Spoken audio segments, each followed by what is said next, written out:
नमो बुद्धाय सभी को। आज से लगभग 2300 साल पहले का भारत एक विशाल साम्राज्य, एक शक्तिशाली सम्राट और अनगिनत युद्ध। लेकिन इसी साम्राज्य का एक राजा आगे चलकर ऐसा रास्ता चुनता है जिसने भारत ही नहीं बल्कि एशिया के इतिहास को बदल दिया। उस राजा का नाम था सम्राट अशोक। कहा जाता है कि कलिंग युद्ध के बाद युद्ध की विनाशकारी कीमत ने सम्राट अशोक के जीवन को गहराई से प्रभावित किया। इसके बाद उनके शासन में नैतिकता, अहिंसा, प्रजा कल्याण और धर्म को विशेष महत्व मिला। लेकिन सवाल है, सम्राट अशोक ने बुद्ध की शिक्षाओं को भारत की सीमाओं से बाहर कैसे पहुंचाया? क्या उन्होंने केवल भिक्षुओं को दूसरे देशों में भेजा? क्या उन्होंने स्तूप और शिलालेख बनवाए, या इसके पीछे कोई बहुत बड़ी ऐतिहासिक योजना थी? दोस्तों, आज की इस कहानी में हम इन्हीं सवालों के जवाब जानेंगे। सम्राट अशोक और बुद्ध की शिक्षाओं का संबंध। सम्राट अशोक मौर्य साम्राज्य के सबसे प्रसिद्ध शासकों में से एक थे। उनका शासन लगभग 3री शताब्दी ईसा पूर्व में था। सम्राट अशोक के समय मौर्य साम्राज्य भारतीय उपमहाद्वीप के बहुत बड़े हिस्से तक फैला हुआ था। उनके शिलालेख हमें उनके शासन और विचारों के बारे में महत्वपूर्ण जानकारी देते हैं। इन शिलालेखों में अशोक ने धर्म की बात की। धर्म की नैतिक जीवन, अहिंसा, सहिष्णुता, माता पिता का सम्मान, प्राणियों के प्रति दया और दूसरे धार्मिक समूहों के प्रति सम्मान जैसी बातें शामिल थी। यही बात महत्वपूर्ण है। सम्राट अशोक का धर्म और बुद्ध की पूरी धार्मिक दार्शनिक शिक्षा बिल्कुल एक ही चीज नहीं थी। सम्राट अशोक स्वयं बौद्ध परंपरा से जुड़े थे, लेकिन प्रजा के लिए उनका धर्म व्यापक नैतिक आचरण पर केंद्रित था। आज हमारे पास किताबें हैं, इंटरनेट है, मोबाइल फोन है, लेकिन सोचिए 2300 साल पहले लोगों तक कोई संदेश पहुंचाना कितना कठिन रहा होगा। सम्राट अशोक ने इसका एक अनोखा समाधान निकाला। उन्होंने अपने संदेशों को पत्थरों और स्तंभों पर खुदवाया। भारत और आसपास के क्षेत्र में उनके शिलालेख मिले हैं। इन शिलालेखों में शासन, नैतिकता, धार्मिक सहिष्णुता और धर्म से जुड़े संदेश दिए गए। इस तरह अशोक ने अपने विचारों को केवल राजमहल तक सीमित नहीं रखा, उन्होंने उन्हें सार्वजनिक स्थानों तक पहुंचाया। तो आपको बता दूं कि यूनेस्को ने भी अशोक के शिलालेखों को बौद्ध धर्म के प्रसार के शुरुआती ठोस ऐतिहासिक प्रमाणों से जोड़ता रहा। यानी अशोक ने पत्थरों को अपने संदेश का माध्यम बना दिया। भारत से बाहर धर्म का संदेश।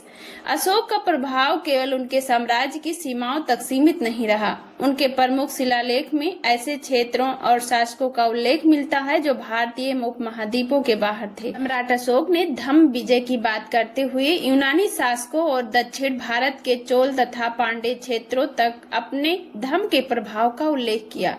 यहाँ एक बात समझना जरूरी है। इतिहासकार इस बात पर चर्चा करते हैं कि इन शिलालेखों में वर्णित धर्मदूत और बाद की बौद्ध परंपराओं में बताए गए बौद्ध मिशन क्या पूरी तरह एक ही अभियान थे। इसीलिए वीडियो में इसे निश्चित तथ्य की बजाय ऐतिहासिक परंपरा और विद्वानों की बहस के रूप में समझना ज्यादा सही है।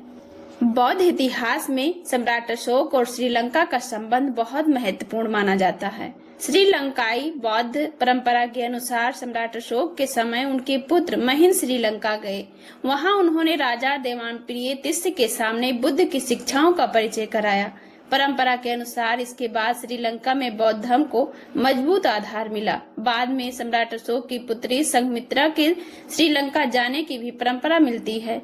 इनसे बौद्ध भिक्षुणी परंपरा के विकास को जोड़ा जाता है। श्रीलंकाई इतिहास ग्रंथों, विशेषकर दीपवंश और महावंश में इन घटनाओं का विस्तृत वर्णन मिलता है। हालांकि इन ग्रंथों में धार्मिक और परंपरागत तत्व भी हैं, इसीलिए इतिहासकार इन्हें शिलालेखों और पुरातात्विक प्रमाणों के साथ पढ़ते हैं। अशोक ने बौद्ध संस्थाओं और स्मारकों को संरक्षण दिया। स्तूपों, मठों और धार्मिक स्थलों का विकास बौद्ध समुदाय के लिए महत्वपूर्ण रहा। लेकिन बुद्ध की शिक्षाएं केवल राजकीय संरक्षण से नहीं फैली। व्यापारी, शिल्पकार, स्थानीय समुदाय और बौद्ध संघ भी इनके प्रचार में महत्वपूर्ण रहे। दोस्तों, इतिहास में यही कारण है कि बौद्ध धर्म का विस्तार एक लंबे सामाजिक और सांस्कृतिक परिवर्तन के रूप में देखा जाता है, न कि केवल किसी एक राजा की योजना के रूप में। सम्राट अशोक के बाद भी बौद्ध धर्म की यात्रा रुकी नहीं। भिक्षु अलग अलग क्षेत्रों में गए, व्यापार मार्गों के साथ विचारों और सांस्कृतिक का आदान प्रदान हुआ। बौद्ध परंपराएं धीरे धीरे श्रीलंका, फिर मध्य एशिया तथा एशिया के दूसरे हिस्सों तक पहुंची।